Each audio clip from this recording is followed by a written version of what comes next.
Bismillahirrahmanirrahim. Assalamualaikum warahmatullahi wabarakatuh. Jumpa lagi kita Bapak Ibu. Bagaimana kabarnya? Mudah-mudahan semuanya dalam keadaan sehat walafiat. Amin ya robbal alamin. Dipanjangkan umur, banyak rezeki tentunya ya bersama Kang Edi Channel Bapak Ibu.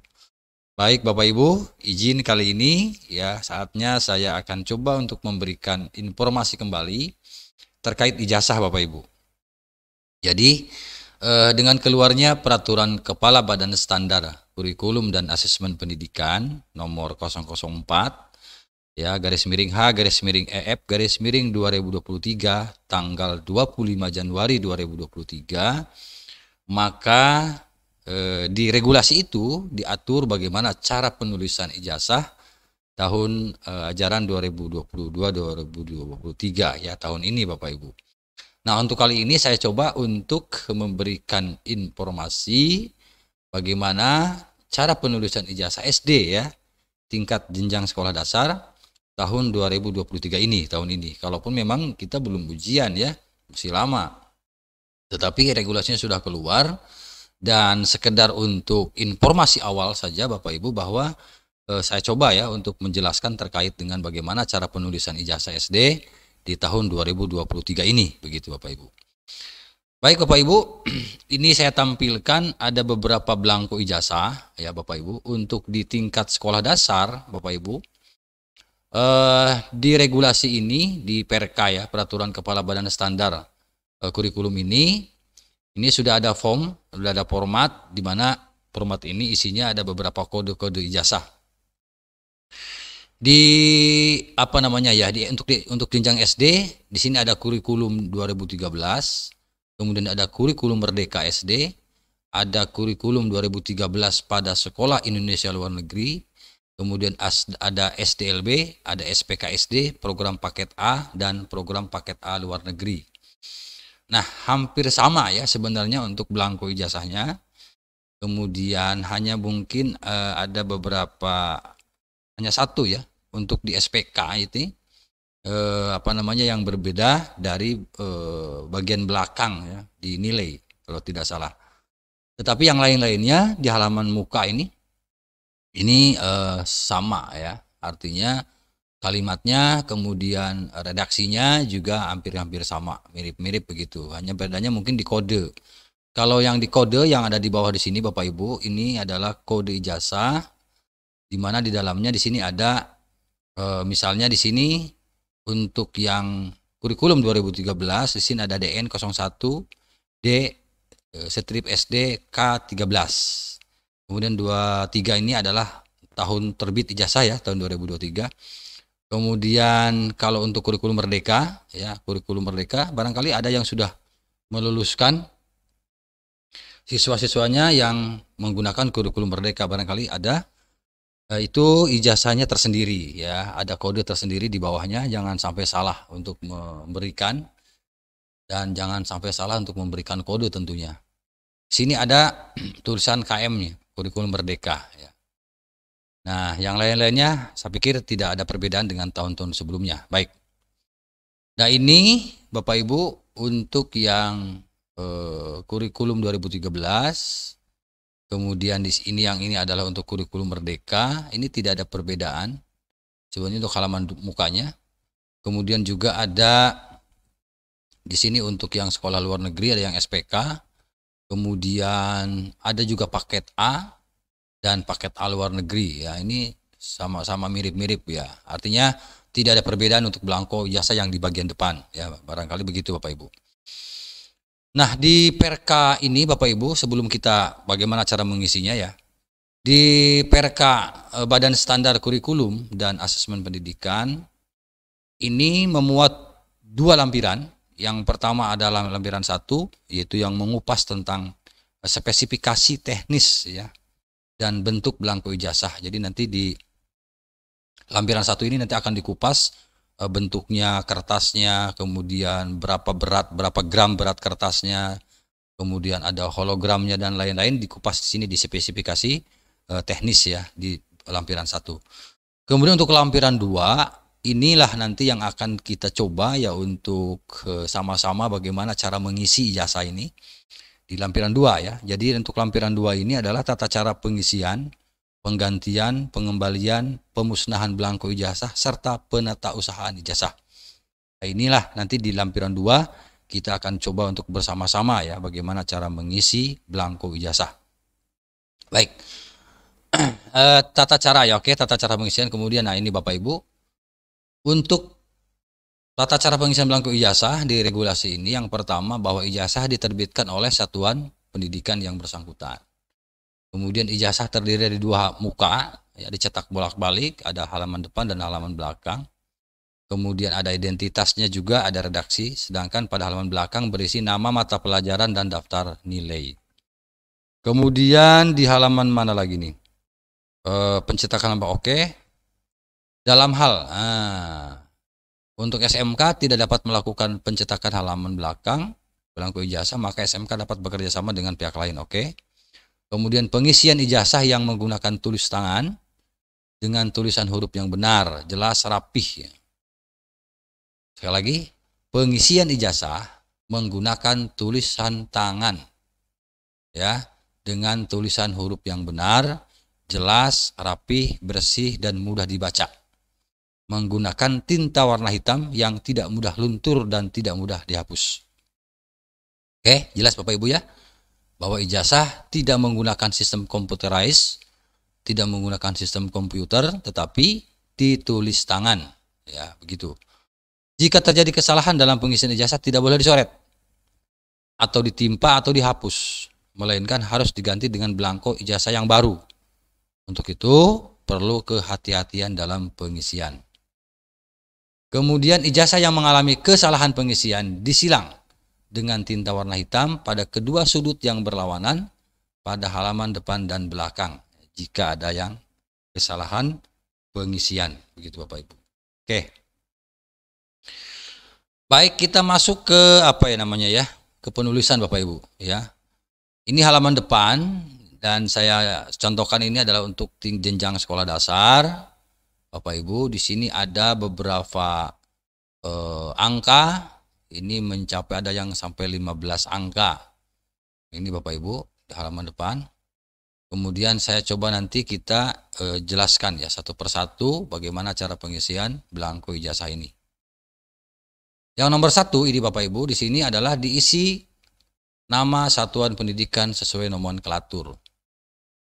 Biasanya di masing-masing kabupaten kota ada perbub terkait dengan penamaan sekolah. Ya, nah itu disesuaikan dengan perbub yang Bapak Ibu miliki tentunya.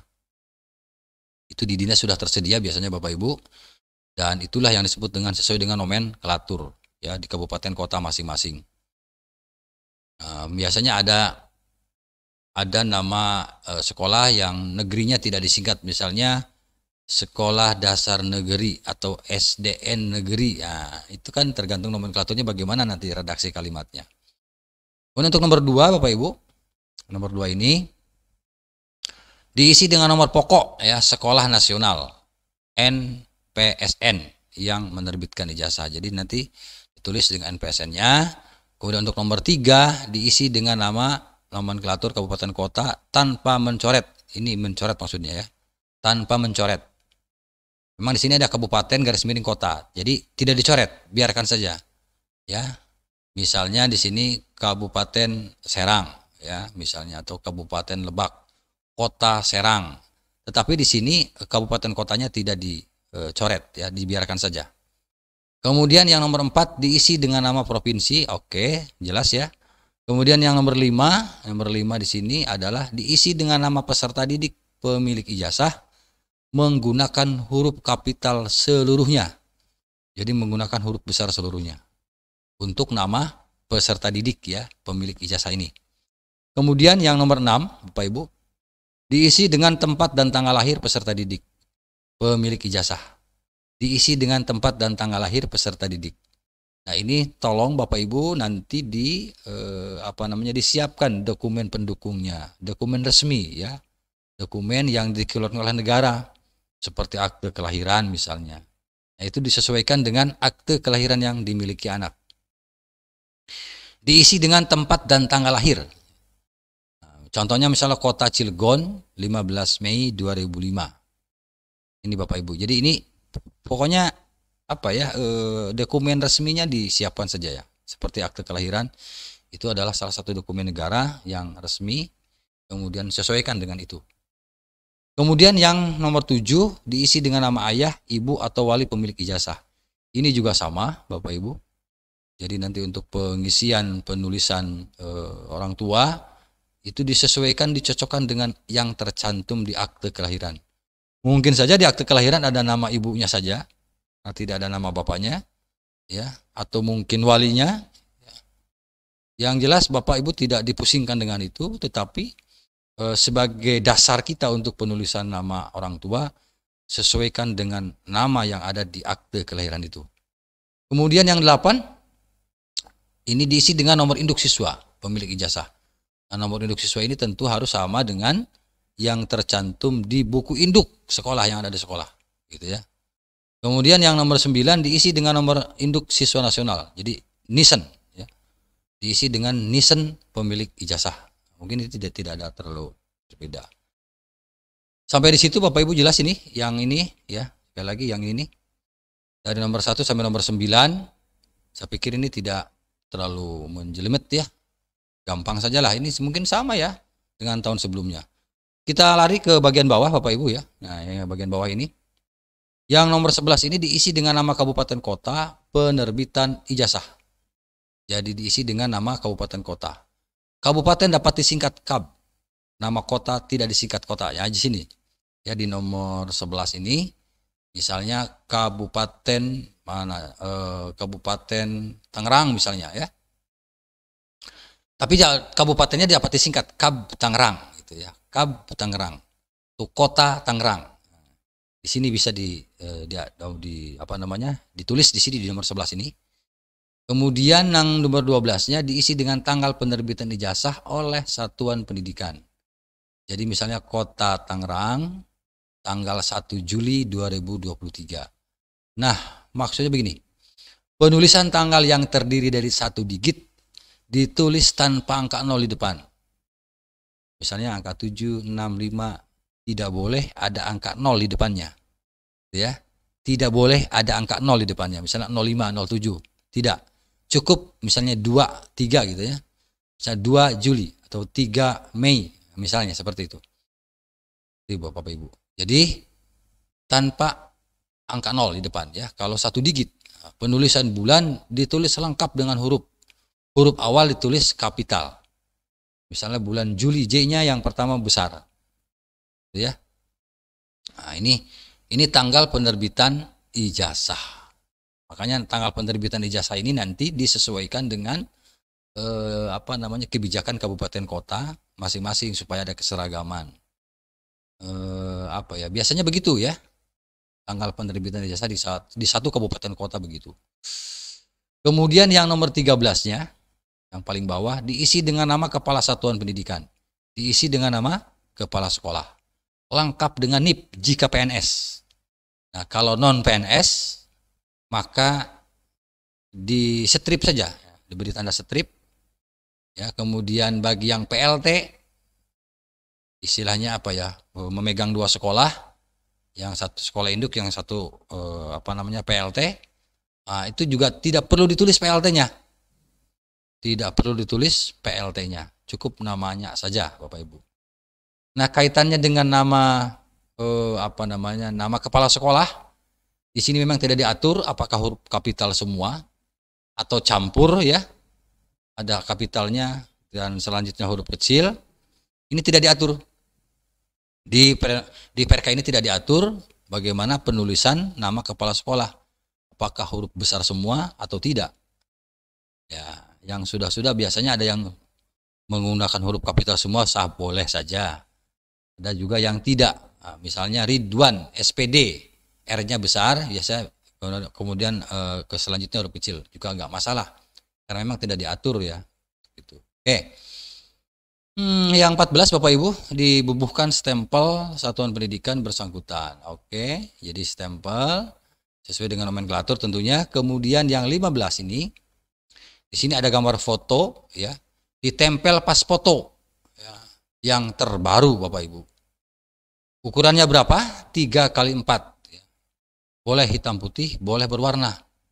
Jadi bebas saja. Boleh hitam putih, boleh berwarna. Ya, kalau ada hitam putih, ya hitam putih, kalau ada berwarna ya berwarna, nggak apa-apa. Dibubuhi cap jari pemilik ijazah serta stempel menyentuh pas foto. Paham sampai di situ ya Bapak Ibu? Untuk cap jari tidak ditentukan jari kiri atau jari kanan. Ya, bagaimana kalau tidak memiliki jari? Nah, ya ini. Jadi untuk yang dibubuhi cap jari ini adalah biasanya kita menggunakan jari kiri. Ya, tiga jari kiri. Ya, biasanya. Tapi di sini tidak disebut berapa banyak jari yang harus ditempelkan. Jari sebelah kiri atau sebelah kanan juga tidak disebutkan. Tapi di sini adalah pilihannya perintahnya dibubuhi cap jari pemilik ijazah serta stempel menyentuh pas foto. Oke? Baik. Ya sampai situ Bapak Ibu ya. Kita lanjut. Nah, sekarang bagian belakangnya deh Bapak Ibu. Bagian depan kita sudah selesai. Kita tinggal bagian bagian belakangnya ya. Nah, bagian belakang nomor 1 sampai nomor 4 ini adalah sama dengan ijazah bagian muka. Di sini ada nama ya, kemudian ada tempat tanggal lahir, disamakan dengan halaman muka di ijazah. Kemudian yang nomor 6 ini, nah ini nomor 6 Bapak Ibu, ini diisi dengan tulisan tangan yang berisi nilai yang diperoleh dari satuan pendidikan sesuai dengan ketentuan peraturan Menteri Pendidikan Kebudayaan Riset dan Teknologi nomor 21 tahun 2022. Tentang apa itu? Tentang standar penilaian pendidikan. Oke, nanti kita contohkan Bapak Ibu. Jadi ini ditulis tangan ya, nilainya. Lalu berapa nilainya nanti kita cari tahu. Kita sebelum ke nilai, kita coba ke nomor 7 dulu. Diisi dengan tulisan tangan yang berisi rata-rata nilai dari kolom di atasnya, skalanya 0 sampai 100 dengan pembulatan 2 angka di belakang koma. Oke, jadi rata-ratanya ini menggunakan skala 0 sampai 100 dengan pembulatan 2 angka di belakang koma. Nanti kita cari tahu. Kemudian, jadi untuk nilai nanti kita bahas lebih khusus ya untuk nilai. Bagaimana cara penulisan ijazah, penulisan nilai di bagian belakang ijazah untuk tahun ini ya. Untuk tahun ini, apakah beda dengan tahun kemarin? Hanya harus hati-hati Bapak Ibu jangan sampai salah. Untuk yang bagian paling bawah, nomor 8 sampai nomor 11 ini diisi sesuai dengan yang tertulis pada halaman depan ijazah. Jadi ini samakan dengan yang ada di bagian depan tadi ya ijazah. Jadi sini yang ini nih, ini sama ya. Yang ini sama dengan yang ini. Oke. Nah.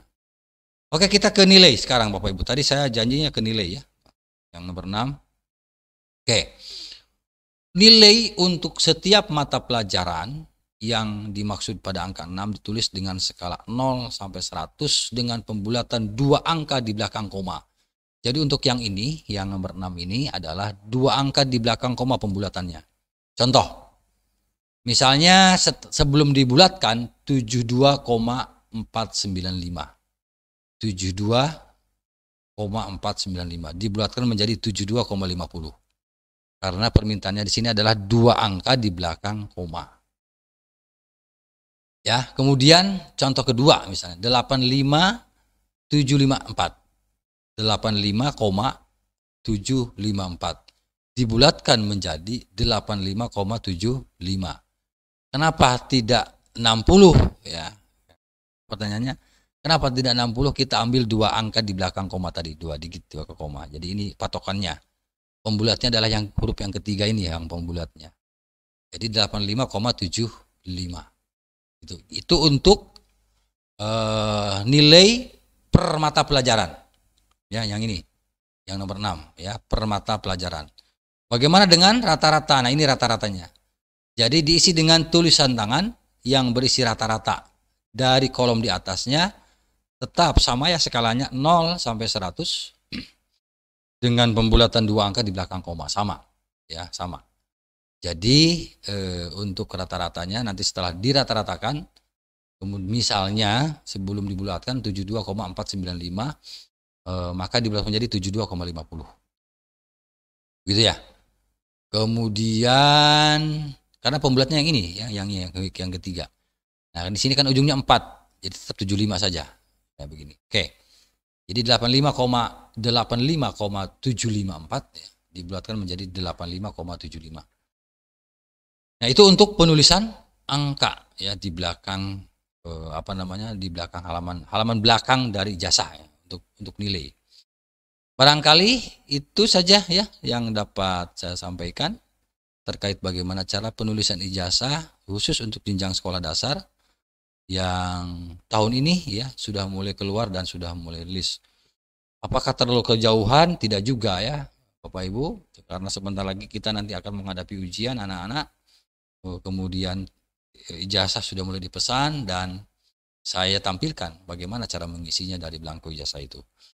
Itu saja yang dapat saya bagikan, dan nanti kalau memang dirasa ada yang perlu diperbaiki dari paparan ini, saya akan coba terus perbaiki paparannya agar Bapak Ibu mudah memahaminya.